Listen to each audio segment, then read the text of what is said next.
This is going to be the co-main event.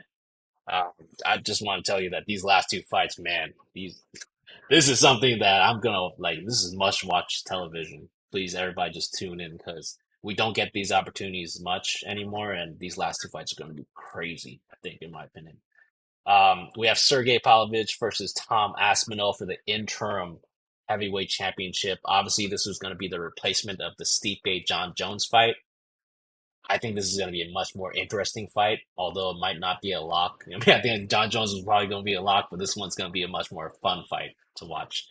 Um, right now, Sergey Pavlovich, 18-1, 5-0 in his last five, coming off of that KO of Curtis Blades, where he just knocked this guy out. And Curtis Blades, man, I haven't seen him since. So he just knocked him out. I think he pulled out of the jail time fight right against Jelton Almeida. So I mean, when this guy knocks you out, man, he just ends your career potentially. He's just sledgehammers. But anyways, he's fighting against Tom Aspinall, 13-3, 4-1 his last five. Tom Aspinall is coming back.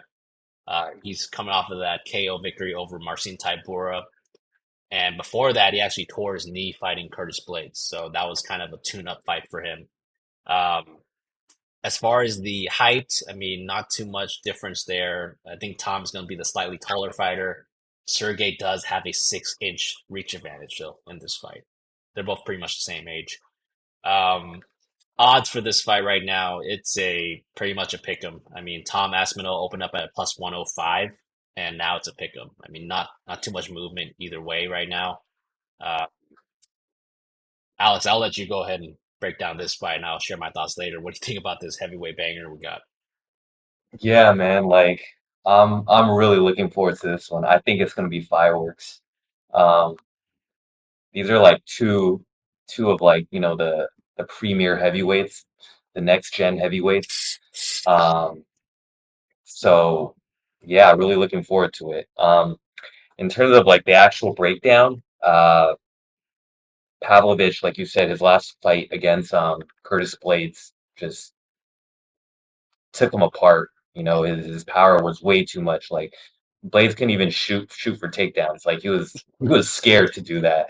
Um, and then Aspinall, coming back from his leg injury, main event in London, and showed out and was able to finish Tibera in the first round.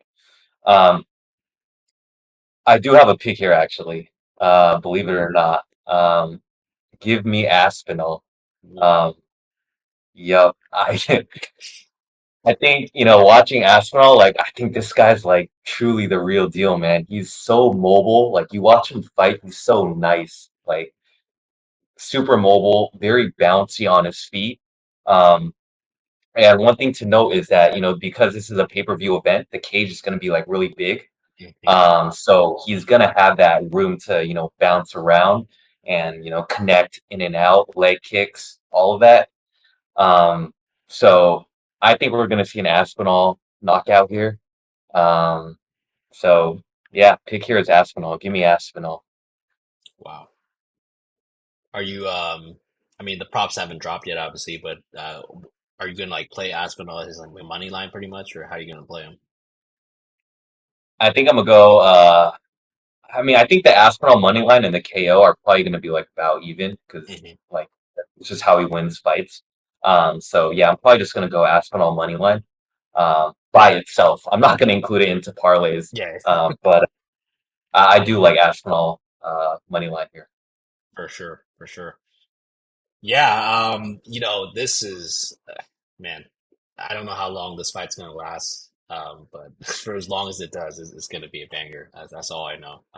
Sergey, incredible power. I mean, I think that he also has pretty quick hands as well. So if you mix in the power and the quick hands, especially for a heavyweight, you're just asking for like some atomic nukes that coming at you. Like it's this guy is like his power seems unnatural to me sometimes. I am almost 99% certain that this guy is on something.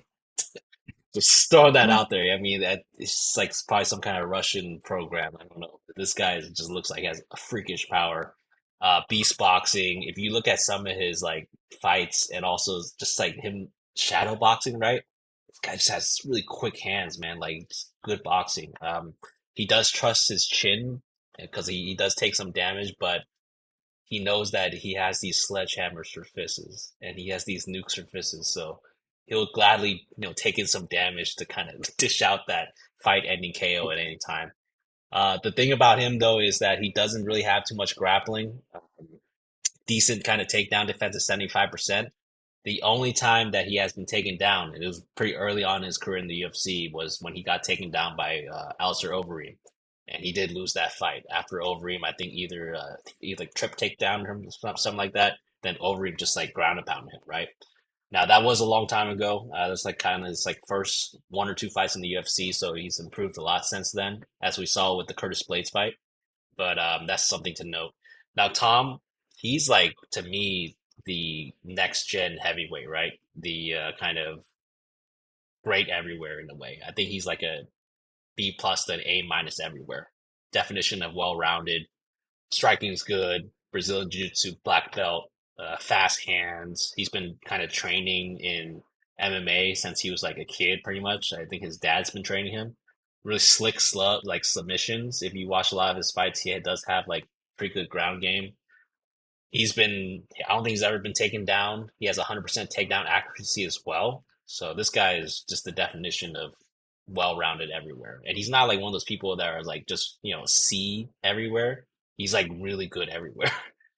So the thing to note here is that I think Tom is going to be the short notice fighter here, right? Because Sergey was the backup for John Jones Stipe. So whoever was going to pull out that fight, Sergey was going to step in no matter what. So Tom is taking this on short notice. Uh, I think this fight's going to have a wide range of outcomes. I mean, I could see a Sergey KO. I could see a Tom KO. I could also see a Tom Aspinall club and sub as well. Uh, I don't think this is going to decision, obviously, but I can see any of those kind of outcomes happening. I don't have a pick that I'm confident in like you are. I'm probably going to pass on this fight and just enjoy. But if I were to make a play right now, it'll be Sergey by KO, just because I've just seen the type of damage that this man dishes out, and it's like life altering damage. It's like it's really bad for the person that's taking the damage. Like I think he just changes the trajectory of your career. So I am a little worried about Tom Aspinall taking on this fight on short notice against this Russian mutant kind of guy.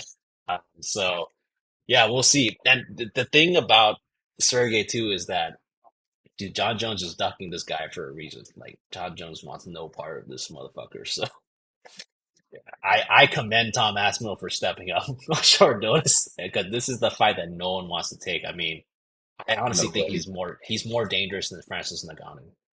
I really think he's that dangerous. Like this guy's No. that crazy. He might not have the durability of a Francis Ngannou, but his Wait, so power, yeah, yeah.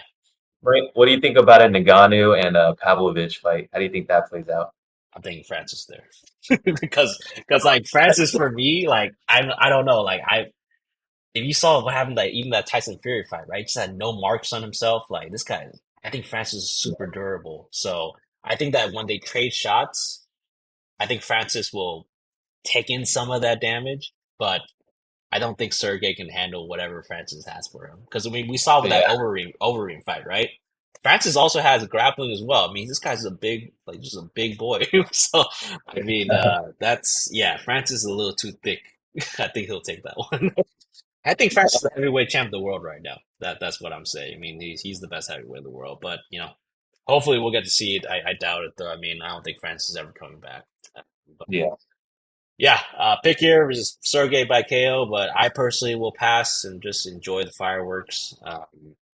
Unless I get some kind of read on like maybe like the weigh-ins or something or face-offs, maybe. But yeah, I'll just sit back and enjoy for the co-main event here.